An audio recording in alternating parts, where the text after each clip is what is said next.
E चलान आले आणि झटक्यात बँक खाते साफ झाले. तुमच्या वाहनाचे चलान भरा असा मेसेज किंवा ॲप लिंक पाठवून नागरिकांची फसवणूक वाढली आहे.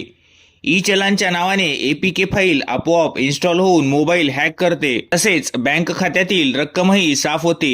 यवतमाळ जिल्ह्यातून आतापर्यंत 250 तक्रारी वर्षभरात एनसीआरबी पोर्टलवर दाखल झाल्या आहेत. यातील काही रक्कम सायबर पोलिसांनी फ्रीज करून ती परत मिळवण्यात यश प्राप्त केले आहे. ठगबाजांनी विविध प्रकारच्या सूचनांचे मेसेज करत त्या माध्यमातून एपीके फाईल सेंड केल्या.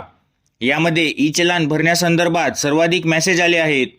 ज्यांनी अनावधानाने या फाईल्स ओपन केल्या त्यांना मोठा फटका बसला आहे. मोबाईलचा संपूर्ण ॲक्सेस ठगबाजाच्या हाती गेल्याने त्यांनी या माध्यमातून ई वॅलेटचा वापर करत बँक खात्यातून परस्पर रक्कम काढून घेतली. अशा तक्रारी मोठ्या प्रमाणात दाखल झाल्या आहेत. खाते रिकामे झाल्यानंतरच याची माहिती मिळते. अशाच पद्धतीने ठगबाजांनी आपले जाळे अधिक मजबूत केले आहे. मोटार वाहन कायद्याचे उल्लंघन झाल्यानंतर थेट ई चलान पाठवून दंड ठोठावला जातो. सरकारी चलनाप्रमाणे ठगबाजांकडून मेसेज तयार करण्यात येतो.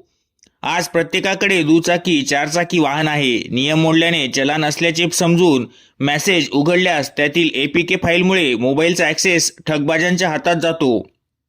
याच माध्यमातून बँक खात्यातील रक्कम परस्पर काढून घेतात. फसवणूक झाल्याचे लक्षात येताच तातडीने एनसीआरबी पोर्टलवर तक्रार करावी.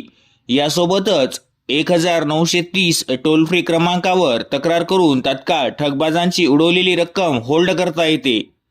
हॅक झालेला फोन बंद करून त्यातील सिम काढून घ्यावे. संपूर्ण सेटिंग फॉर्मॅट करूनच फोन वापर करावा.